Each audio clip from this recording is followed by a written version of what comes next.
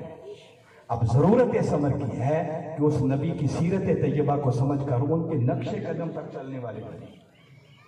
5 وقت کی نماز کو اپنا معمول، ابھی معراج کی رات گزری ہے، اللہ نے یہ نماز محبوب کی امت کے لیے تحفہ دیا تھا۔ تو کسی تحفے کی نہ قدری کی جائے تو دینے والا خوش ہوگا یا ناراض ہوگا؟ تو ذرا اندازہ کر لیں ہم میں سے کتنے ہیں جو باقاعدگی سے 5 وقت کی نماز پڑھتے ہیں۔ نماز ہم کوئی نہ پڑھیں، زکوٰۃ دینے کی ہمیں فکر کوئی نہ ہو، رمضان آ جائے روزے ہم کوئی نہ رکھیں، حج کی ہمیں کوئی دلچسپی نہ ہو، اور بس سال کے بعد میلاد کا ایک جلسہ کر لیا، عظمت کا کوئی ایک کانفرنس کر لی اور سمجھا ہم سے بڑا عاشق رسول کون ہے۔ یہ ساری چیزیں میلاد کب بنے گا کہ آقا کی آمد کی دھوم بھی مچائیں، مگر اس آمد کے نتیجے میں جو آقا کی سیرت طیبہ ملی، اس سیرت کے رنگ میں خود کو رنگ کر پہلے دنیا اور آخرت کو سنوارنے کی کوشش کریں۔ اس فیلڈ میں ہم بہت کمزور ہیں۔ وقت کے مجدد حضور شیخ الاسلام پروفیسر ڈاکٹر محمد طاہر القادری مدد اللہ العالی، آپ کا اور منہاج القرآن کا پیغام یہی ہے کہ لوگوں آؤ، اگر کملی والے آقا صلی اللہ علیہ وسلم کے سچے اور سچے غلام بننا چاہتے ہو، صحیح معنوں میں عاشق بننا چاہتے ہو، تو اپنے دلوں کے اندر اس نبی کی محبت، عشق اور ادب کے چراغ روشن کرو اور تن پر سیرت مصطفیٰ کا پہرا بناؤ۔ اگر یہ دونوں چیزیں جمع ہو گئی تو پھر نور و نہ لا نور ہے، پھر دنیا بھی کامیاب ہے اور آخرت